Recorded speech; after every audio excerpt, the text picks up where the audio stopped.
Food for Thought on News Talk 760 WJR is presented by Farm Bureau Insurance of Michigan and by the Food Bank Council of Michigan, creating a food-secure state.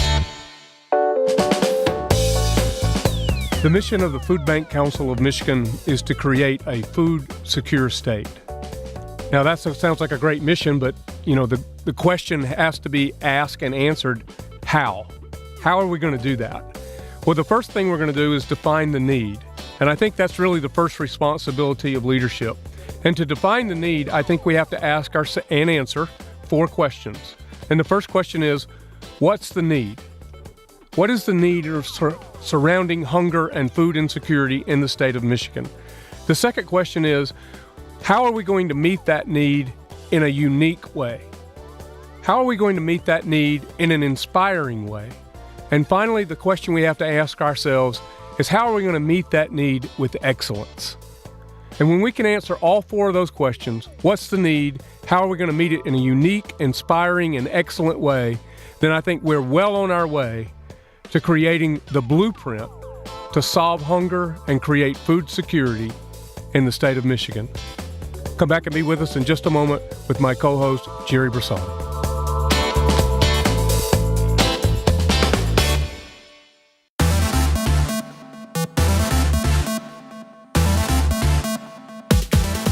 Welcome back to Food for Thought, sponsored by Farm Bureau Insurance of Michigan and the Food Bank Council of Michigan. Once again, Dr. Phil Knight. Gerry Brisson, the CEO and president of Gleaners Community Food Bank and the chairman of the board of directors for the Food Bank Council of Michigan. So I introduce you, but I think everybody who's listening to the show, perhaps there are first-time listeners. So, Gerry, welcome to the studio. It's great to be here every single time. Well, I'm sorry. I'm kind of excited about this show because it's really the heartbeat of what we're doing at the Food Bank Council of Michigan and in our network. And in the opening monologue, I talked about 4 questions we have to answer. And I have to say, what's the need? How do we meet the need in a unique, inspiring, and excellent way? And I've been using those 4 questions a long time in my professional life. And here's what I've learned about it. If I can answer the first 3 questions, what's the need? Can I meet the need in a unique, inspiring way? But I can't yet do it with excellence. I've got a great idea whose time has not yet come. But when you and I unfold the blueprint to solve hunger in Michigan on this show today, I think you and I will realize more than we ever have, and our listeners will realize for perhaps the first time that our time has come in Michigan to go to the next level of food security for our state. I think that's right. I mean, and just to reflect even a broader conversation nationally with Feeding America and the 200 food banks that serve every county in the United States, this is where we've come in the conversation to say capturing food and making sure it doesn't go to waste is a great thing to do. It's important. It got us here. It's how we learned to listen and talk to the people who are invested in ending hunger and food insecurity.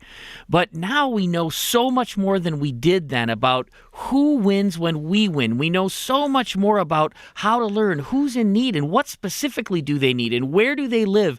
We've just come so much farther just because we had to learn the logistics of all this. Sure. Well, now that we're good at it, we've already got a picture of excellence and what it looks like. And that really helps drive, again, breaking down the solutions into the right size chunks so you can take them one at a time and get this done. Otherwise, it appears overwhelming.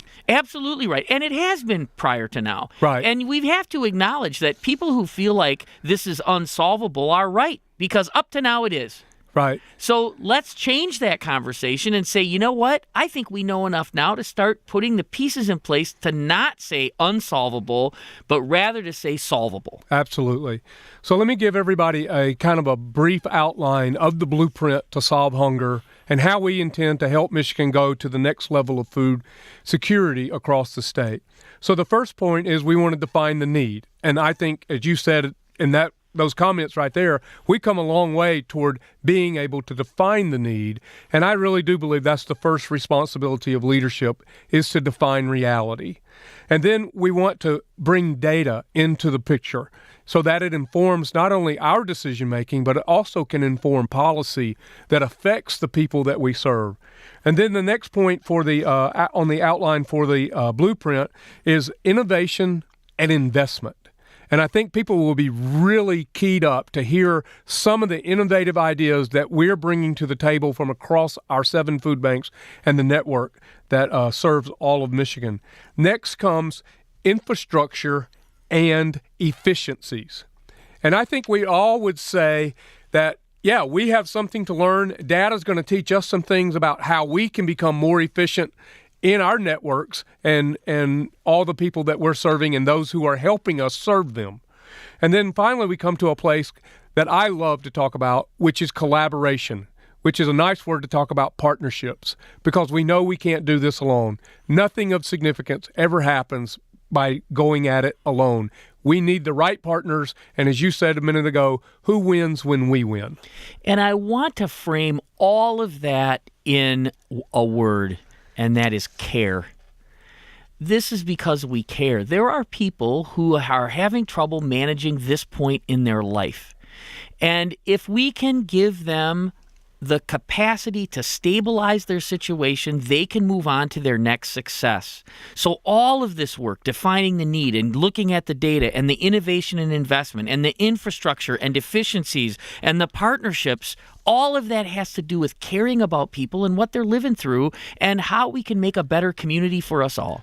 Yeah, and let's just bring this into today's headlines before we just dive right into the real nuts and bolts. Like they say, the devil's always in the details, right? And we're going to do that through the rest of the show. But there's a call from the present administration that should come to no surprise for any nonprofit working in Michigan, because we've lived under those same demands for accountability for the last 7 years with this administration in the State House. And there has been a design on being to evaluate your impact and what's the return on investment. So now that's coming into play, it looks like, at the federal level. And guess what? That doesn't scare me. And it doesn't scare me either. We have one of the most effective public-private partnerships that I'm aware of. Now, there's a lot of good ones out there, but the return on our investment is already pretty well understood and very concrete.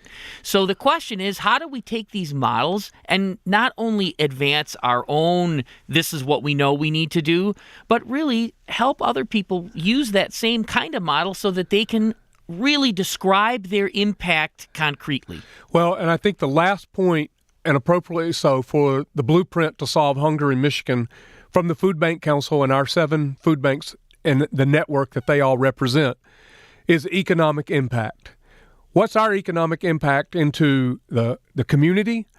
What's our the return on investment for those who partner with us, whether they're in the corporate or from the state of Michigan? But most importantly, Gerry, what's the household impact that we have for the families that we serve? Right, and another way to say that is, how have people's lives gotten better, and how do we know? Exactly. Right? Somebody's life has to be better because of this, and it should be obvious. And it's going to be, and it is, and we're going to talk about that in the next segment. This is Dr. Phil Knight with Gerry Brisson. You're listening to Food for Thought. We'll be back in just a minute to dissect the blueprint to solve hunger in Michigan.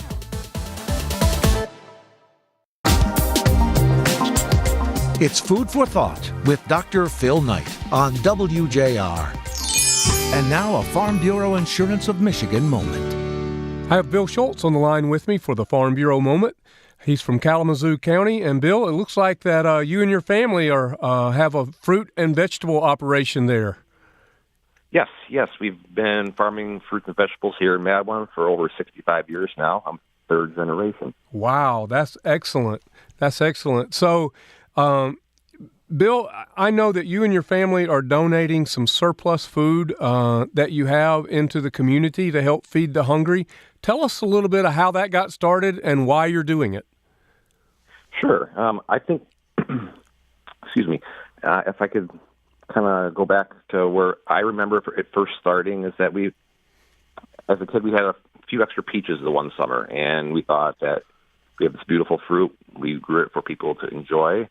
We wanted people to enjoy it, but we just couldn't quite get it all harvested on time. So we made some contacts out there, like Salvation Army. They put us into contact with some other local food banks, and it seems like almost every summer from that point forward, we've either donated something along the lines of, sweet corn, peaches, and maybe asparagus some years.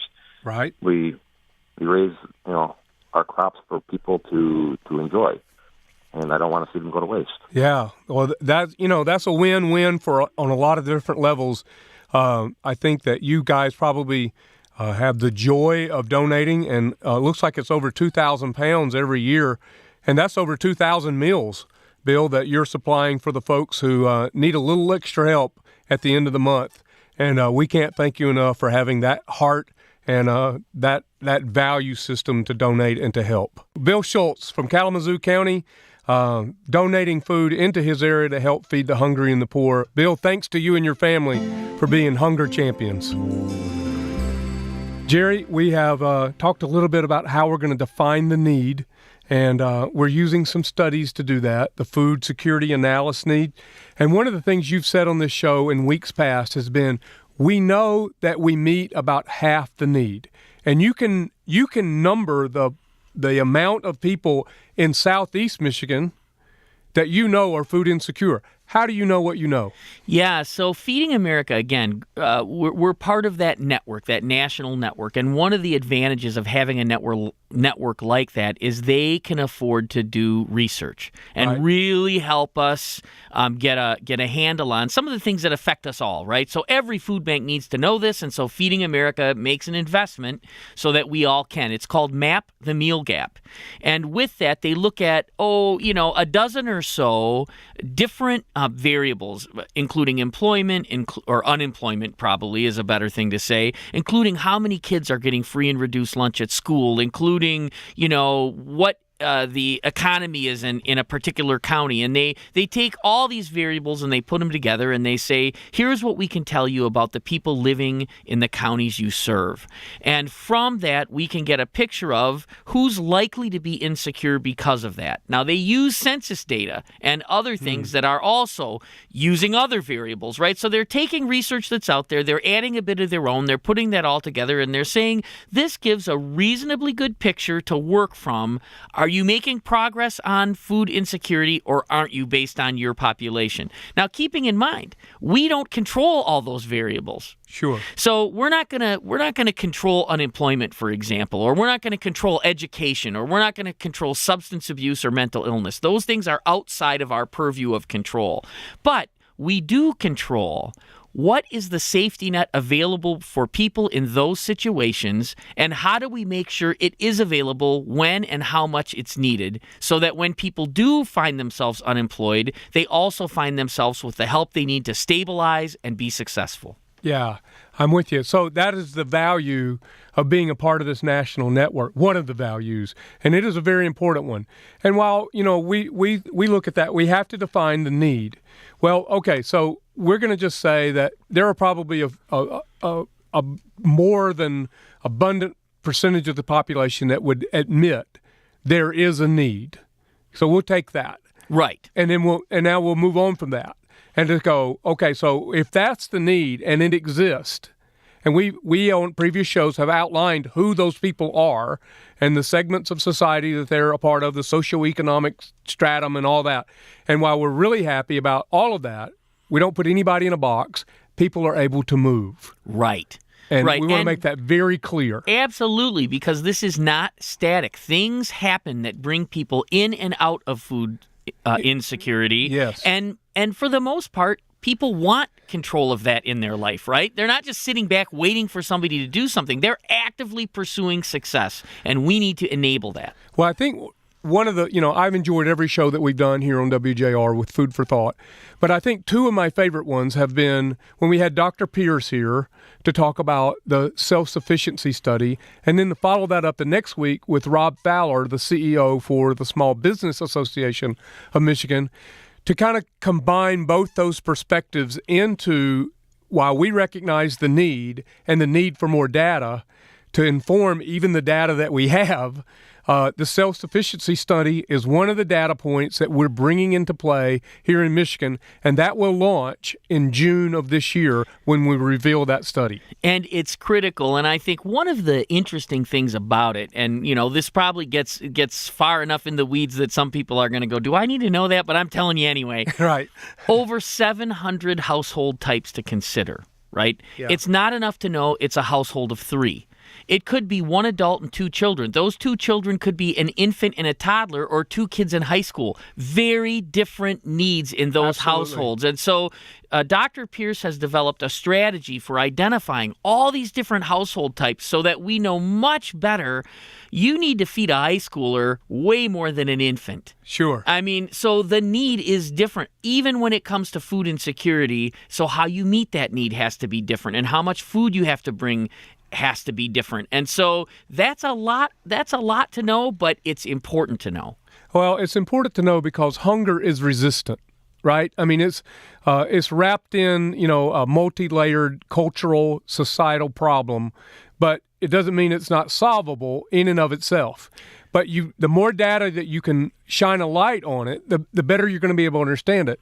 So it's a little illogical for me to try to create a blueprint to solve something when you don't understand it. Well, that's exactly right. And I think that's what put it in the unsolvable category in the past, right? It's not as simple as just taking any old food and putting it anywhere and hoping it solves it. You're not going to do it that way. You're going to have, even when you're in advertising and you've got to buy certain radio, for example, you know who's listening. And that's broken down into how many segments? Well, my gosh, if you're going to break that down for radio, how much more important is it to break that down for solving a problem like hunger? Well, yeah, and so the shameless plug here for that segue is, to sponsor Food for Thought, like the Farm Bureau of Michigan has done. The insurance company has come alongside us, company with a conscience to see, because they see the return on investment and the value of solving this problem. That's right. So segmenting, right? It's known and well known, and that's how you begin to solve hunger as well. Well, there's a couple of more data points that help define the need here. And one is a survey, a mapping project that we have underway with Grand Valley State University and Dr. Stephen Borders called Michigan Mapped. And that's where we're going to be able to look at the entire state of Michigan, community by community, zip code by zip code, legislative district by legislative district, and look at the 18 characteristics that are normally present in a food insecure person's life and map the state with those, and then turn around and take other maps and lay right on top of that. So we can define where the food insecure populations are living and then look at our distribution map as a layover on that map, and we can determine our own effectiveness or lack thereof. Absolutely right. And again, being able to set a baseline and measure progress against it is one of the most important management tools we have at our disposal. Now, because there's a lot of different households and there's a lot of things we don't have control over, it's not something you can just do once. It's something you have to keep doing so you can see how the target is moving and understand what's changing. And when you talk about policy, which I know we're going to get to at some point, right, policy has to be informed by that same information. Who's providing that information now? How are they providing it? This is going to add a rich amount of information to make good decisions. And remember what Rob Fowler said? That's what we've been missing. We've never been able to come together really and honestly discuss our difference and our what we agree about and disagree about, because lacking data, all you have is ideas. Right, or ideology, which Right. is worse. Right, right. In most cases. So I'm just moving us along here just a little bit. There's another point that comes here, and that's the benefits cliff. So let me just break that down. We understand from a study from DHHS that when a person in Michigan hits $11.50 an hour, they fall off the benefits cliff. And so they need to make $17.50 an hour, a $6 an hour wage gap in order to be back where they were prior to $11.50. And what that policy does is de-incentivize work. Yeah, and that's because the last thing we want to do. Totally right. People are actually losing household income as they raise in wages, right? How is that possible? Right. Well, it's because people need childcare. Whether you like it or not, there's a lot of single parent households. There's a lot of 2 working parent households. Those are the people we're serving in our networks. If you take away their childcare benefit before they make enough money to pay for childcare, you can't just leave kids at home alone. Yeah, you're right. And so this data will hopefully inform new and better policies. Now, we know that SNAP is a graduated scale that goes down, but childcare and housing are not. They drop right off the cliff. Absolutely right. And now I'm not saying we know that SNAP's got the perfect policy, but the philosophy there is better when it's scaled. We're going to come back and talk more about the blueprint to solve hunger here in Michigan from the Food Bank Council of Michigan and our network of 7 regional food banks from across the state. He's Gerry Brisson. I'm Phil Knight. We'll be right back.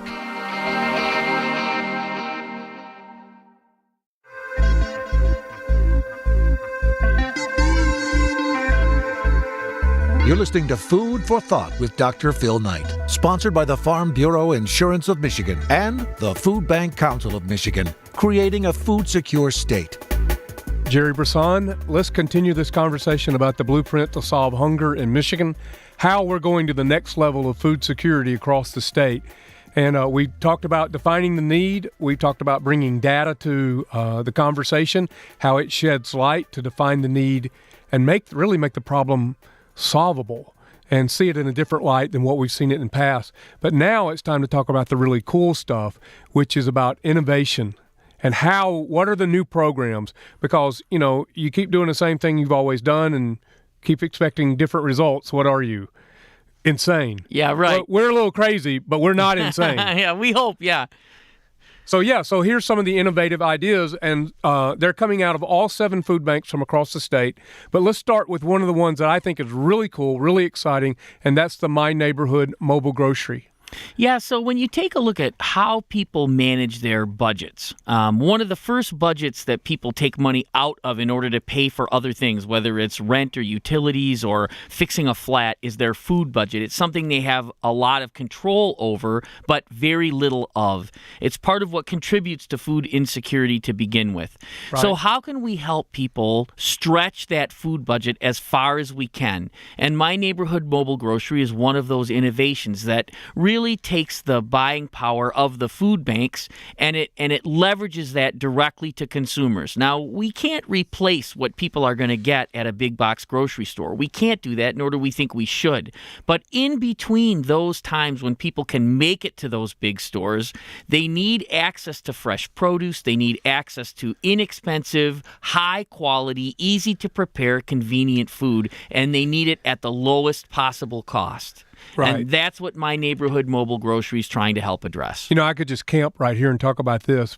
Listening to WJR on the way in to the studio today, I heard about Mayor Duggan's plan for Detroit that wants to create retail shopping for every need within 20 minutes of anyone's dwelling. But right now, over 70% of those purchases are done in an area 20 minutes further. And so I'm just going to guess here and say that that's probably true in the rural area as well. So what we're really addressing with programs like My Neighborhood Mobile Grocery is people's access to what they need in order to have life and sustainability.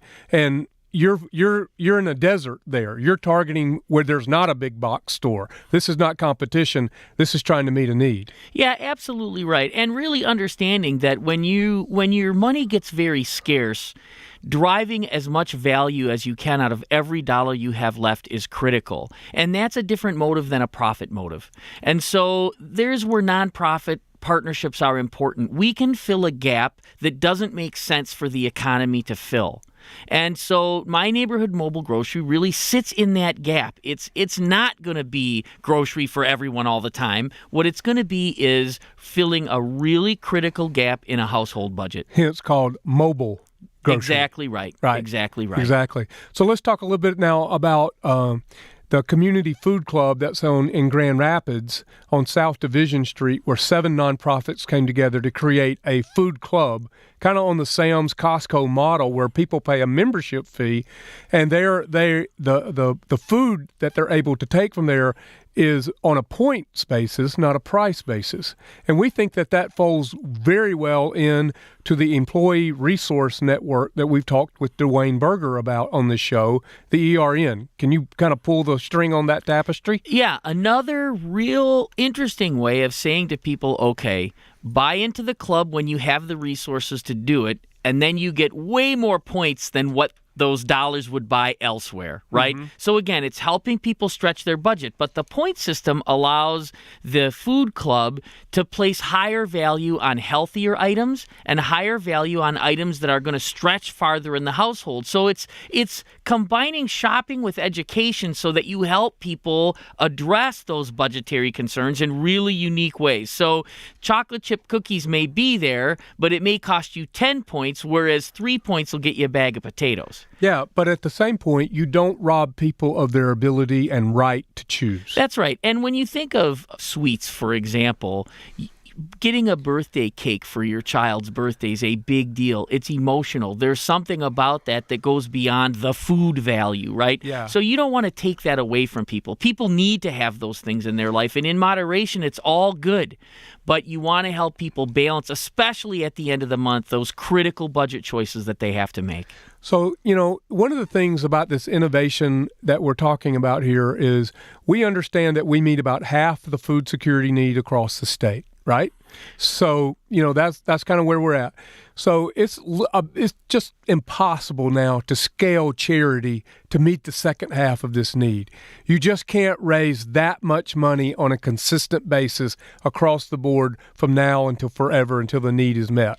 Yeah, and I think the other really important point is if you don't have to do it from a charitable point of view, why? If there is an economic point of view, if there is someone that wins when this problem is solved, doesn't that make more sense than charity anyway? Absolutely it does. So we're still in innovation here, but we're also talking about collaboration, and it's collaboration with defining partners who wins when we win. And now we got to be really careful here because our excitement can get ahead of us, and but we have some really cool concepts about how we can help the bottom line in the corporate and in the company world. That's exactly right. So the easiest one to explain is healthcare. Right. Most of what causes chronic disease is what we consistently feed ourselves every day. Mm-hmm. Now it's not all of it, and certainly there's a lot of diseases that don't fall into that category, but much of the problem and the cost is related to how we feed ourselves. And we know that last year, it might have been 2 years ago, data, $130.5 billion was spent on healthcare costs directly related to food insecurity because of the choices people make when they don't have enough money to get what they really need. $130.5 billion. I'm just going to say we need to eat into that, right? That is a real cost. That is not pretend. That's real. It's right in front of us. So you have a $130.5 billion win if we can help solve this problem. Exactly. And it's just not chronic disease either. I mean, it's diabetes, it's hypertension. But we had a medical professional say, where you're going to make the most immediate impact is with heart disease. And think about readmission to the hospital. Think about getting a surgery. If you're not healthy as you can be when you get that surgery, whatever it is, it's going to take you longer to recover. Food security is one of the things you need to have to be as well prepared as you can be. So these life incidents are going to happen. And if they happen when you're food insecure, it takes longer to recover, and that costs money.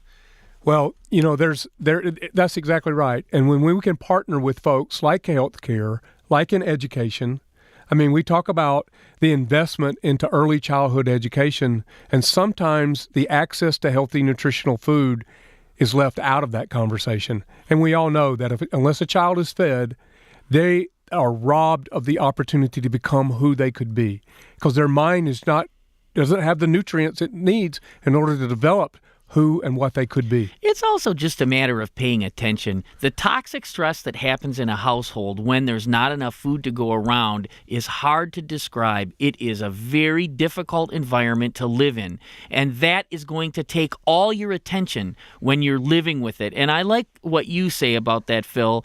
If you're hungry, you only have one problem. That's right. You do. You only have one problem.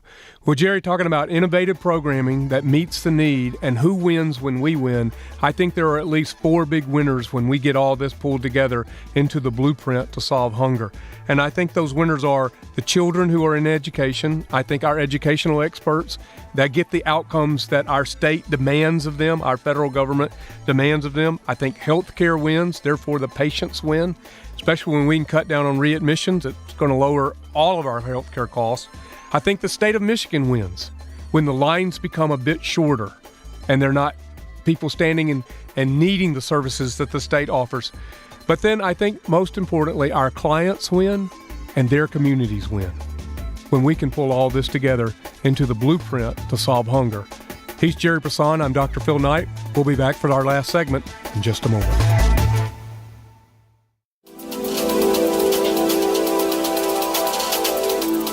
It's Food for Thought with Dr. Phil Knight. We're covering the blueprint to solve hunger in Michigan.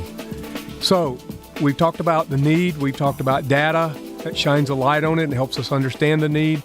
We've talked about a few innovative ideas. We've more, but I've got to move us on, or we're not going to cover the entire blueprint. But I think people get the gist that we're not just doing the same old thing the same old way. Right, exactly. And so now we have to, I think, part of this data, particularly with the Michigan Mapped project, causes us to look internally.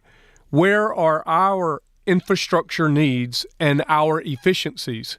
And how can we help those gaps come to light so that we can recognize them? Because we need to be the best we can be as we're asking other people to come alongside of us.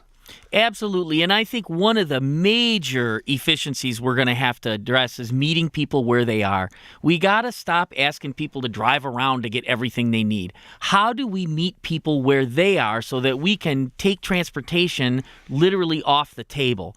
And so there's a lot of ways to think about that, but technology and what you can do on a smartphone, we know where people are. So how do we efficiently get where people are? Also, it comes into our partnerships. When we start working with medical organizations and we start looking at seniors and how difficult it can be to reach seniors because so many of them can't get out of their home, but they do find their way to the doctor or to the hospital or to get a prescription.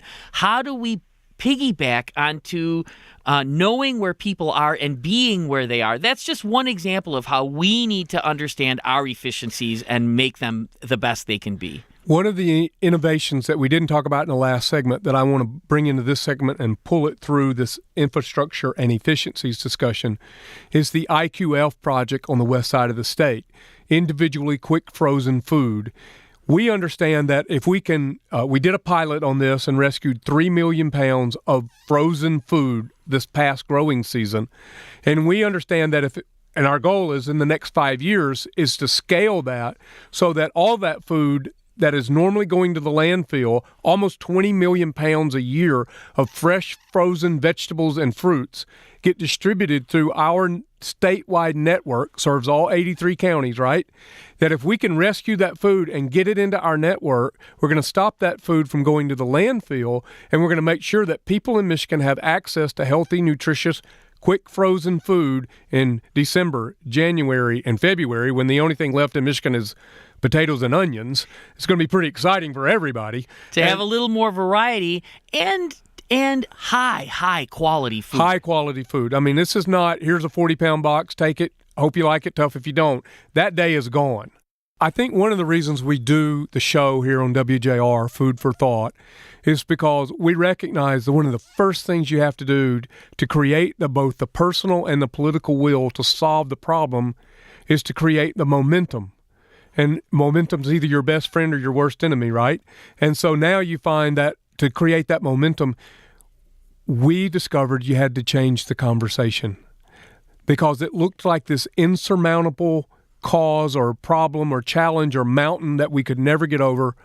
But now that we got the elephant in the room and we actually acknowledged that the elephant was in the room. How do you eat an elephant? One bite at a time. And that's what we're doing. And we're defining the problem, using data, creating innovative solutions, and addressing our own gaps in service so that we're ready for the opportunities that come. And now we understand we have to tell that story.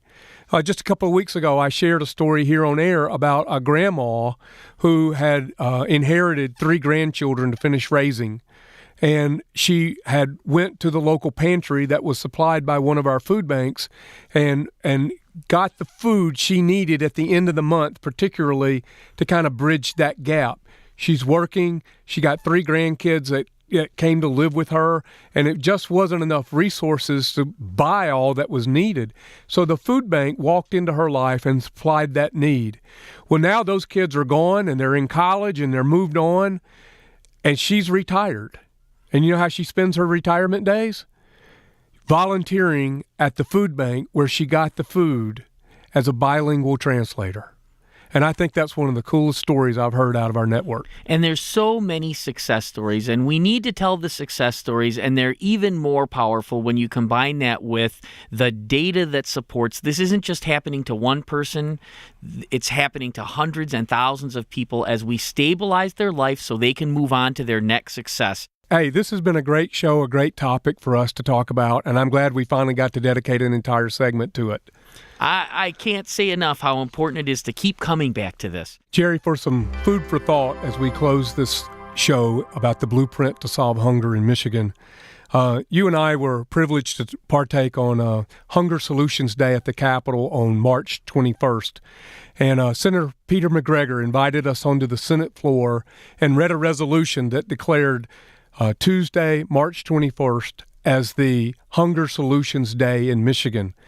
And you noticed a phenomenon that happened in there. The first person that walked up to me when we walked onto the Senate floor was the minority leader, Jim Ananick from Flint. And he hugged my neck and thanked us for our help in the Flint water crisis across. The next person was State Senator Mike Kowal, who is the Republican floor leader. Here's a Democrat minority leader and the floor leader, both coming up to you and I on the Senate floor, not just shaking our hands, but hugging our necks, listen to Senator McGregor read the resolution, and then the entire Senate stand and give a standing ovation to 3 food bankers who are standing in there. Why is that? The food for thought this week is there's a lot that divides us, and there are a few things that bring us together. And a cause like solving hunger and creating food security is something that is apolitical. It's something that it doesn't matter your background or your ideology. It's affected someone close to you, and you understand that there is a need. And now I hope you understand after this show that we can meet that need. Thanks for listening to Food for Thought. I'm Dr. Phil Knight. Gerry Brisson. We'll be back next week. Food for Thought has been a presentation of Farm Bureau Insurance of Michigan and by the Food Bank Council of Michigan, creating a food secure state.